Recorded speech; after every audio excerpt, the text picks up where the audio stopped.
আপনারা সবাই ইনাকে চিনবেন। ইনার নাম হলো আবু তাহের খান।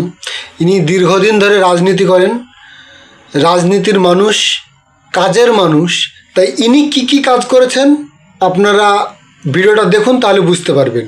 এখানে দেখেন টাকা অ্যালট হয়েছে 9,80,00,000। তিনি খরচ করেছেন 2,65,00,000। তার কাজ রিকমেন্ডেশন ছিল 316টা, তিনি ফুলফিল করেছেন 84টা। এবার দেখেন ইনি কাজ কি কি করেছেন।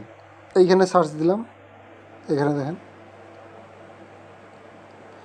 এইখানে দেখেন আপনারা ইনি কি কি কাজ করেছেন। সোলার লাইট, ঠিক আছে, আপনি শুধু দেখে যান। সোলার লাইট, ইনাকে সোলার ম্যান এমনি বলা হচ্ছে না। খান কাজের মানুষ, দীর্ঘদিন ধরে রাজনীতি করছে। ইনি কি করেছেন, সোলার লাইট লাগিয়েছেন। 2 কোটি টাকা সোলার লাইটই লাগিয়েছেন, অন্য কোনো কাজ করেননি। 2-3টে এমনি কাজ করেছে, যেটা রাস্তা রিপেয়ারিংয়ের জন্য। তাহলে মানুষ জনতা এদেরকে পাঠিয়েছে এই সোলার লাইট লাগানোর জন্য নাকি? হ্যাঁ, মানে এখনো দেখুন টাকা কোনো ফুরাতে পারেনি।